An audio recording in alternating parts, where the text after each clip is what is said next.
तुरुल email.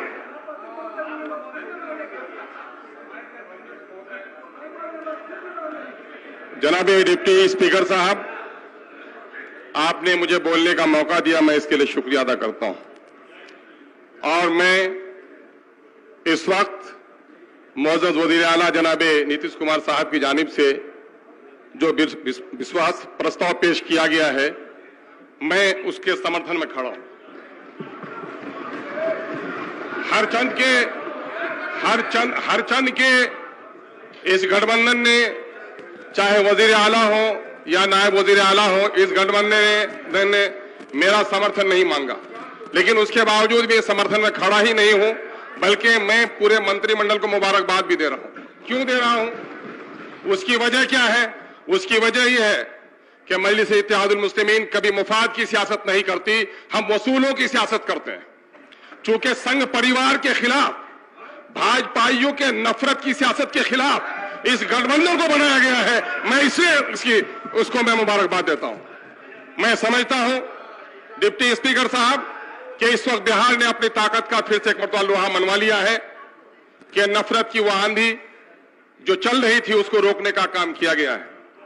लेकिन मैं समझता हूं कि इस वक्त हमारे वजीर आला और नायब वजीर आला दोनों के दो बड़े नारे हैं। एक का नारा है कानून की हुक्मरानी और दूसरे का नारा है समाजी इंसाफ।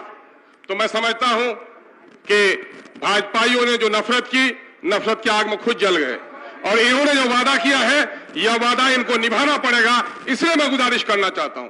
गुजारिश क्या करना चाहता हूं महोदय, कि देश की राजनीति, जब तक देश आजाद न हुआ था सब लोग ये कौम थे, लेकिन देश की आजादी मिलते ही भाषावाद, जातिवाद और क्षेत्रवाद के नारे गूंजे। नतीजा हुआ है कि राजनीति कहीं न कहीं जातिवाद का शिकार हो गई है। जातिवाद के शिकार होने के नतीजे में यादव भाइयों को मौका मिला सत्ता में आने का, यादव समुदाय का भाइयों की तरक्की हुई। कुर्मी भाइयों को मौका मिला, नीतीश कुमार जी आए तो कुर्मी भाइयों को इंसाफ मिला, आगे बढ़ने का मौका मिला। राहुल गांधी आए तो राहुल के परिवार को फायदा मिला। लेकिन मैं पूछना चाहता हूं, अशफाक और हमीदुल्लाह के खानदान के लोगों को कब इंसाफ मिल पाएगा?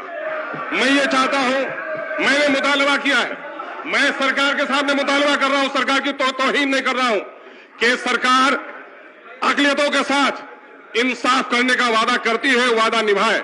मैं उम्मीद करता हूं अलीगढ़ के मसले हल होंगे तथा 371 के तहत जो स्पेशल जोन करार देने की बात सीमांचल से उठी है, जिसका समर्थन जनाब तेजस्वी साहब ने भी जाकर किया है, मैं समझता हूं कि इस पर जरूर यह सरकार विचार करेगी।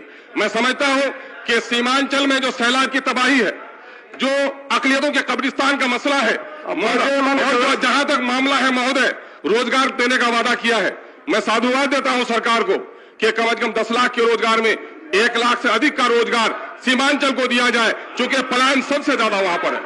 और मैं समझता हूं कि अल्पसंख्यकों के कब्रिस्तानों पर जो नाजायज कब्जा हुआ है, यकीनन है कि उसको आजादी मिलेगी। आखिर में एक बात कह के जाना चाहूंगा महोदय, सरकार में है महोदय, लेकिन मामला यह है कि कुर्सियों की वजह से मान सम्मान में नहीं, खुद एतमादी में भी इजाफा होता है महोदय। और मैं समझता हूं, मैंने सरकार से अपनी पार्टी की ओर से मुतालबा किया था कि काश आप एक अक़लियत के दरमियान में से एक नायब वज़ीर आला, एक मुख्यमंत्री पेश कर दीजिए, ताकि अक़लियत को, समाज को भी मिले कि चूंकि अक़लियत के समाज ने अब की बार का जो गठबंधन की हुकूमत बन रही है, सबसे ज्यादा ढोल और खुशी के पटाखे अगर किसी ने फोड़े हैं तो अक़लियत के समाज के लोगों ने फोड़े हैं। इसलिए अक़लियत के लोगों को इंसाफ दिया जाएगा। मैं उम्मीद और आशा करता हूं कि सरकार अक़लियतों के साथ, दलितों के साथ, SC ST के साथ, बाबा जी के पैरोकारों के साथ इंसाफ करेगी।